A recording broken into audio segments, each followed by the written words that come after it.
What is up, guys? It's Take a Look here, bringing you back another episode of the WWE 2K19 My Player series.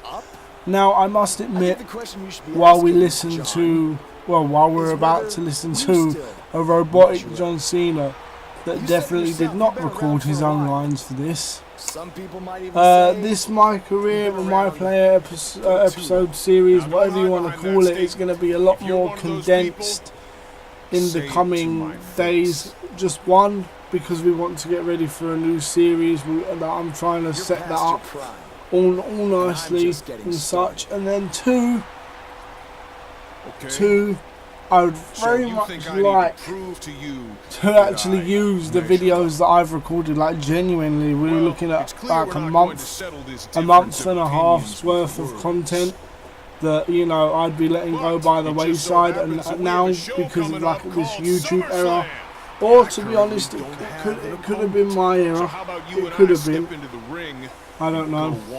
But basically, we're gonna try and catch up on that within a week or so. So essentially, you're gonna see like 2 episodes, maybe even 3 episodes sliced into one. Now, as much as I hate to admit it, right, and I know I'm kind of doing myself in, the gameplay, like, there's a lot of matches that you play, right, week to week.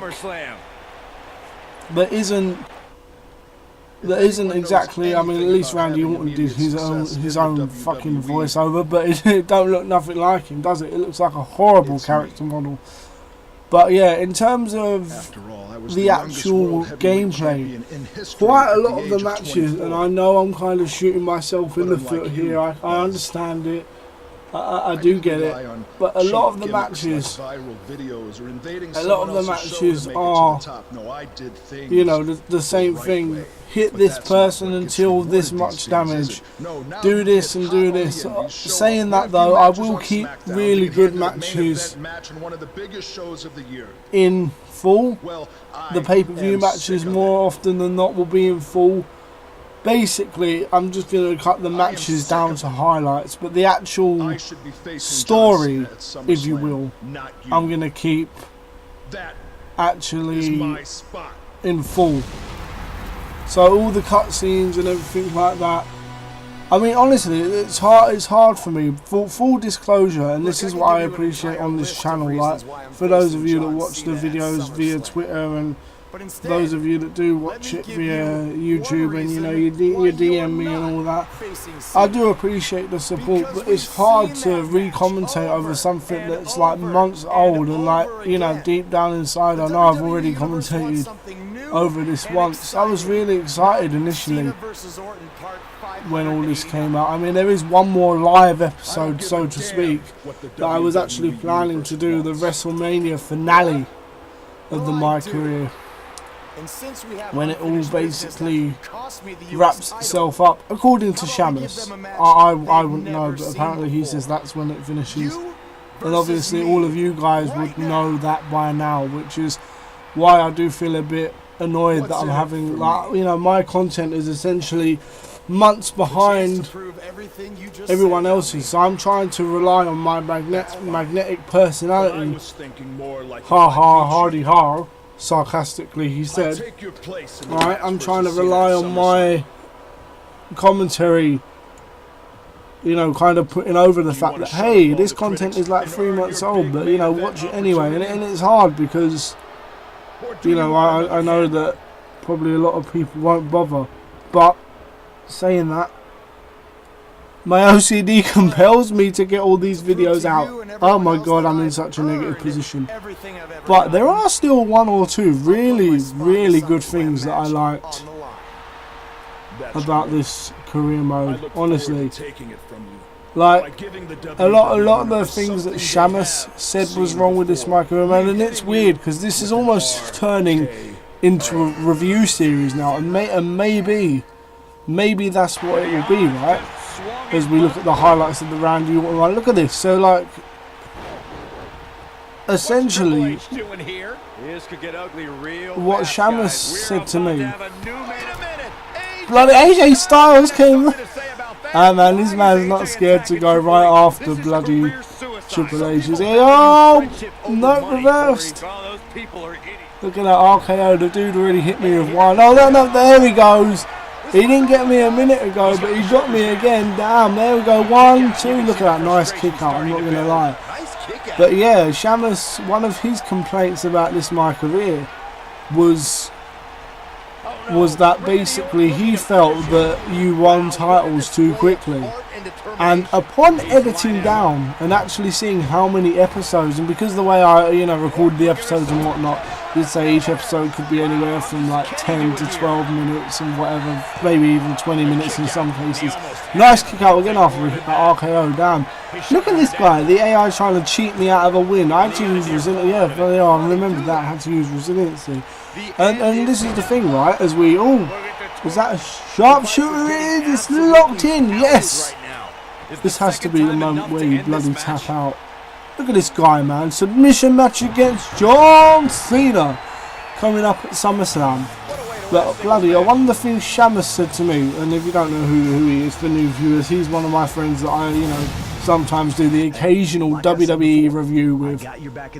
And okay, I know I'm jumping ahead in terms of spoilers, but could you not see that coming a mile away? That this man's got money in the bank, and at some point, I thought it would be a Royal Rumble win or whatever. I'm not gonna lie, but at some point, this man will cash in on you. I mean, I'm not saying he does.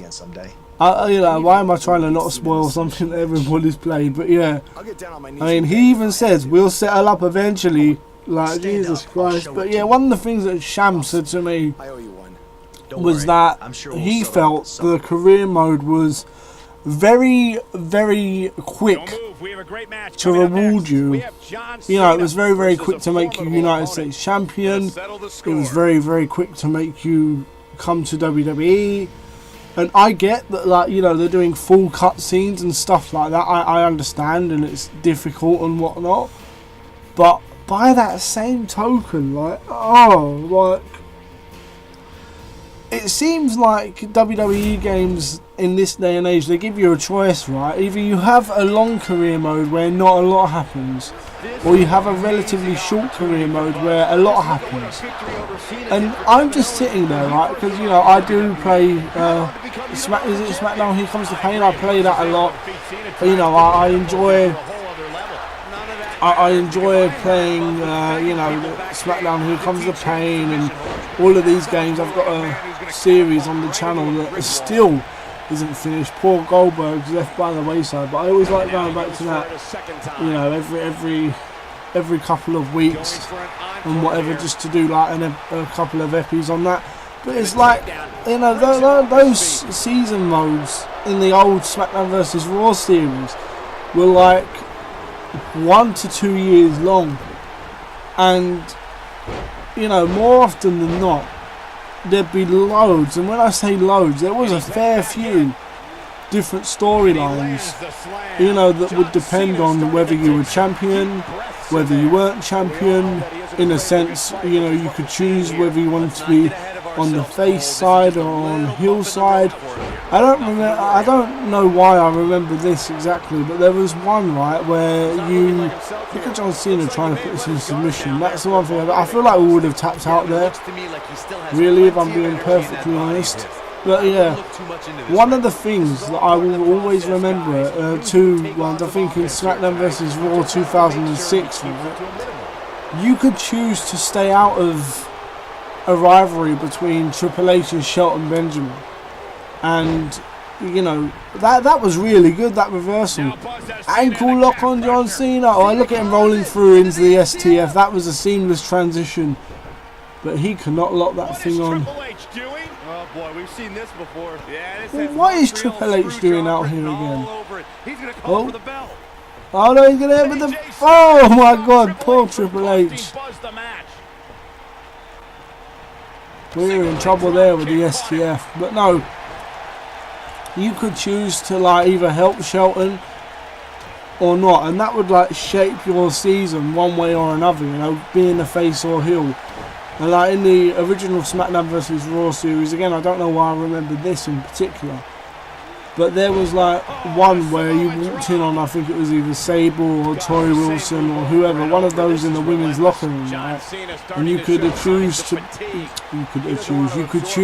be, you know, a gentleman about it and be like, oh, I'm sorry, whatever, I took a wrong turn, and then just walk out. And you'd essentially be the face, or you could choose to be like a genuine creep about it, and you'd be the heel. So little things like that seem to have left behind in WWE games. Like you can't choose to be a face or a heel. And actually, even as I'm commentating over this right now, it looks like a movie, doesn't it? Like, you know, you've been thrust into this role where you can't actively decide whether you're a good guy or bad guy. You know, and it's just, I think that's something really bad, you know. Like even last year, didn't they have like, a thing where you could be a company man, or you know, you could be a fan favourite, and that wasn't great. But you know, there'd be like, I mean, the story would essentially be the same, right, in my opinion. But you know, you could choose a company man, you'd be a heel, fan favourite, you'd be a face, you know, even that. And I feel like it's gone backwards in a sense. But anyway, guys, thank you very much for watching this episode, and I will catch you later. Thanks for putting up with the highlighted series.